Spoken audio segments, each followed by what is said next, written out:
कहते हैं अगर हौसले बुलंद हो तो कोई भी मुश्किल रास्ता नहीं रोक सकता। ऐसे ही एक मिसाल बनी है भागलपुर की बेटी खुशी यादव, जिन्होंने गरीबी, चोट और हर चुनौती को मात देकर खेलो इंडिया यूथ गेम्स में गोल्ड मेडल जीत लिया। उनकी कहानी आपको प्रेरणा देगी, हौसला देगी। तो आइए थोड़ा विस्तार से जानते हैं। भागलपुर के शाहगंजी नवटोलिया गांव की बेटी खुशी यादव ने वो कर दिखाया जो बड़े बड़े संसाधनों के साथ भी कोई नहीं कर पाते। खेत की पगडंडियों से चलकर उन्होंने देश की दौड़ में पहला पायदान हासिल कर लिया है। 18 महीने तक चली चोट की लंबी जंग, जांग की हड्डी में गंभीर फ्रैक्चर। डॉक्टरों ने कहा कि 90% चांस नहीं है कि ये ट्रैक पर लौट पाएगी, लेकिन जुनून और जज्बा अगर हो तो कोई भी भविष्य तय कर सकता है। पहले तो मेरा लॉन्ग जंप और 100 मीटर इवेंट था। फिर मेरा इवेंट चेंज हो गया अचानक, क्योंकि हम अभी इंजरी में रिहैब के लिए हम तैयारी कर रहे थे। उसके लिए लॉन्ग जंप के लिए हम प्रॉपर अभी तैयार नहीं हुए थे। मेरे सर वसीम अहमद और जितेंद्र मनी राकेश सर बोले कि तुम स्टेपल चेस में कर सकती हो, तो हम स्टेपल चेस किए और उसमें हम जीते भी। 2 किलोमीटर मेरा स्टेपल चेस रहा, तो उसमें हम अच्छा परफॉर्मेंस किए। 2 किलोमीटर स्टेप जी सर। Gold medal. हाँ, गोल्ड मेडल। कितनी परेशानियां इस दौरान आई, क्या तकलीफ हुई थी पैर में? सर हमको 2023 में तरंग प्रतियोगिता में लूट्स में लॉन्ग जंप करते समय यहाँ पे संडीज कंपाउंड में चला था तरंग प्रतियोगिता। उसमें से लूट्स में हमको टेकअप के समय लैंडिंग में चोट लग गया। उसके कारण फिर चोट भी लगा, तो हम सोचे कि नॉर्मल है तो फिर से ठीक हो जाएगा। तो उसके दरमियान हम फिर से स्टार्ट किए और सब गेम हम अटैम्प्ट करते रहे। हम सोचे नॉर्मल है, ठीक हो जाएगा, ठीक हो जाएगा। और वो बढ़ता चले गया। इसी के कारण हमको उसमें और ग्लूट्स में ट्यूमर हो गया। उसके ट्यूमर के साथ स्वेलिंग। तो हम भागलपुर में भी बहुत डॉक्टर को दिखाएं। ये बोला कि भागलपुर बोला ये जो है इस तुमसे ही मतलब तुम अब फिर से दोबारा खेल में नहीं आ सकती हो, इससे अच्छा तुम घर में जाओ, पढ़ो लिखो। पर मेरे अंदर एक जुनून था कि नहीं, हम करेंगे तो हम जिसमें है, जिस फील्ड में है हम उसी में अच्छा कर सकते हैं। तो हमको वसीम सर कोलकाता भेजे इसके ट्रीटमेंट के लिए। तो उसमें से सर हमको 2 साल लग गया वो रिहैब होने में। उसमें से हमको बहुत परेशानियाँ झेलना पड़ा। यहाँ सीखते थे, कितना देर सीखते थे जितेंद्र सर के पास? जितेंद्र सर के पास सुबह शाम 2-2 घंटा जाते थे प्रैक्टिस करने, जिसमें से सर हम लोग का ग्राउंड भी अच्छा नहीं है। हम लोग खेत में खुद से ग्राउंड को साफ करके खुद से प्रैक्टिस करते थे खेत में, पगडंडी पर। पगडंडी में। हाँ, क्या करेंगे माता पिता के लिए? हम माता पिता के लिए यही करेंगे कि गांव समाज जो बोलता है कि 4 बेटी है, 1 बेटा है, 4 बेटी है, कैसे क्या होगा। तो हम यही करेंगे कि हम अपने मतलब जो बेटा कर सकता है यही समाज को दिखाना चाहते हैं कि जो बेटा कर सकता है वो बेटी भी कर सकती है। और हम अपने माता पिता के लिए घर जैसा होता है, जैसा बेटा करता है हम भी करना चाहते हैं मम्मी पापा के लिए। अभी कितनी परेशानी में रहते हैं घर में?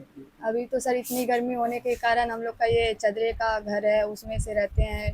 पूरा धाव फेंकता है। बारिश में पानी जब आती है तो हम लोग एक जगह रह करके एक साथ तो परिवार रहते हैं, तो बहुत दिक्कत होता है। काफ़ी मेहनत किए थे आज यहाँ तक पहुँचे। हाँ सर, इसमें से सबसे हम मेरे भैया हमको ग्राउंड लेके गए सुमन कुमार, तो उसको हम बहुत अच्छे से धन्यवाद देना चाहते हैं। जितेंद्र मनी राकेश सर को भी बहुत धन्यवाद देना चाहते हैं। और सबसे बड़ी बात जो हमको इतना रिहैब में पूरा कम्प्लीटली ठीक होने का पूरा सहयोग देना चाहते हैं वसीम अहमद सर को। आगे अभी क्या लक्ष्य है? सर मेरा ओलंपिक जाने का लक्ष्य है। खुशी ने पहले ऊंची कूद में अपना हुनर दिखाया, लेकिन चोट के बाद खेल बदला और 5 महीने पहले उन्होंने बाधा दौड़ की ट्रेनिंग शुरू की। खेलो इंडिया यूथ गेम्स में 2000 मीटर की स्टेपल चेंज में उन्होंने गोल्ड मेडल अपनी नाम कर लिया। बिहार सरकार की खेल योजना थी तरंग, उसमें ये इंजोर्ड हो चुकी थी और उसी इंजोर्ड होते गई एक समय ऐसा आया कि काफी ये इंजोर्ड हो गई। आप विश्वास नहीं करेंगे कि इसको बैठने में भी तकलीफ होने लगी और घर की इतनी माली हालत नहीं तो अच्छी थी जो कि उस पर वो इलाज कर सके। भगवान का हम शुक्र अदा करेंगे कि उसी बीच में इसका सिलेक्शन न्यू जलपाईगुड़ी में हो गया। वहाँ के जो इंचार्ज थे वसीम सर, वो इसके जो टैलेंट को देख के काफ़ी प्रभावित हुए थे। हाँ, और उसके बाद कम से कम हमको लगता है 10 लाख रुपए इसके ऊपर खर्च हुई होगी और वो सारा काम उनको आज को जो इंचार्ज थे वसीम सर, ये 18 महीने तक बीमार रहे और बेड पे 18 महीने तक। विश्वास नहीं कीजिएगा, इसका जिवाट का ये परिचय हम बता दें आपको, नाथनगर में भी ये सही नहीं जानती होगी कि कौन सा चौक है। यहाँ तक कि भागलपुर में अगर इससे पूछ लेंगे कि खलीफाबाग चौक कौन सा है तो वो नहीं बता सकेगी। लेकिन कलकत्ता ऐसे मेट्रोपॉलिटन सिटी में रह के अकेले वो वह इलाज कराती थी। रोज जाना, डॉक्टर से मिलना और अपने से बात करना, डॉक्टर से अपने दर्द को बताना, उसके बाद शाम को आके फिर फोन करना हमको कि सर आज ये इम्प्रूवमेंट हुआ। और उसके बावजूद वहाँ खेलो इंडिया में रनिंग रहता हाँ, उसके बाद वो फिर वहां से कि रोज लोड वहां जो इसके पास डॉक्टर के पास जो रह रही थी तो ग्राउंड छूट चुका था। हम बोले बेटा ग्राउंड छूट चुका है तो कैसे क्या होगा? तो डॉक्टर ने इसको बड़ा प्रेम से नहीं कहते हैं, आहिस्ता आहिस्ता लोड देना स्टार्ट किया। उसके बाद जैसे लोड पड़ता था फिर हल्का दर्द, फिर इसको बोलता था बेटा और सबसे बढ़िया बात इसके अंदर आत्मविश्वास काफी अधिक था और ये कहती थी कि सर हम लौटेंगे ग्राउंड तो लौटेंगे। और इसी दरमियान उसने अपने रिहैब करने के लिए 5 लॉन्ग रेस स्टार्ट की। उसी लॉन्ग रेस के दरमियान इसको लगने लगा और काफी बेहतर हो गई लॉन्ग रेस में। अभी बेहतर वहाँ पर। हाँ, वो और उसके बाद वो वहां से फिर बिहार में ट्रायल निकला था, खेलो इंडिया का ट्रायल देने आई। वहां जब आई तो 4x4 में भी इसका टीम में सदस्य थी और इसका स्टेपल चेस में भी। इसको लगा कि हम स्टेपल चेस कर लेंगे और हमको भी मुझसे बात हुई तो बोले बेटा तुम्हारे पास खोने के लिए कुछ नहीं है, सिर्फ पाने के लिए। जो बच्चा आप कल्पना कर सकते हैं कि 18 महीना बेड पे, 5 महीना ग्राउंड में, 2 साल जो ग्राउंड से बाहर जो बच्चा रहे वो ग्राउंड में वापस आ गया ट्रैक पे, तो मेरे लिए वही सबसे बड़ी उपलब्धि थी। हमको लग रहा था कि उसके माँ बाप को हम क्या जवाब देंगे कि ये बच्चा जो है आपका अब ग्राउंड नहीं खेल सकेगा। और वहां के डॉक्टर ने मुझे पर्सनली ये फोन करके बोला कि आप भगवान से दुआ कीजिए कि वो बच्चा ठीक हो जाए, क्योंकि जो इसको प्रॉब्लम है उस प्रॉब्लम में 95% खिलाड़ी रिकवर होकर वापस नहीं आते। पिता दिहाड़ी मजदूर हैं, माँ गृहिणी। मुश्किलें हर मोड़ पर रही, लेकिन खुशी ने कभी हार नहीं मानी। एक दिन में 2 दौड़े दौड़कर देश को गौरव दिलाया। इतनी खुशी मिल रही है, आप तैयारी करवा रहे थे बेटी को, और क्या बोलता था समाज का लोग? हमको तो बहुत खुशी मिल रहा था। मेरा पापा जी खिलाड़ी था, उस पर फुल विश्वास था कि मेरा बच्चा आगे कुछ करेगा। कोई कुछ भी बोले, हमको अपने आप पे भरोसा और विश्वास था और बच्चे पे भी विश्वास था। सब बेटी हैं आपकी? कितनी बेटी हैं? 4 बेटी हैं और एक बेटा? 1 बेटा। सबको तैयारी करवा रहे हैं? हाँ, मेहनत तो सबको करवा रहे हैं। कितना देर तैयारी करती थी, क्या क्या करती थी?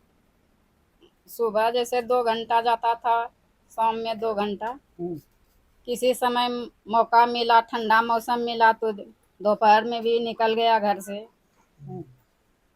तैयारी बहुत ज्यादा करती थी? हाँ, तैयारी तो करता था, मेहनत अच्छे ढंग से।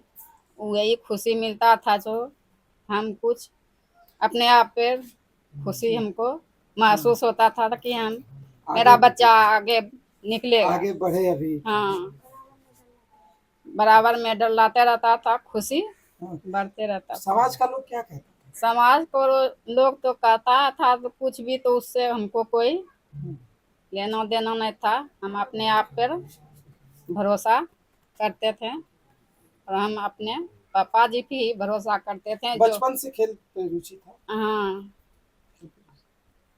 और मेरा पापा जी उसको बोल के गया था। मेरा पापा जो खिलाड़ी था। अच्छा, खिलाड़ी था? हाँ, खिलाड़ी था। जो मेरा काम बाकी है, मेरे खून में कोई ले लिया, वो मेरा काम पूरा करेगा। क्या नाम है पापा जी का? आपका?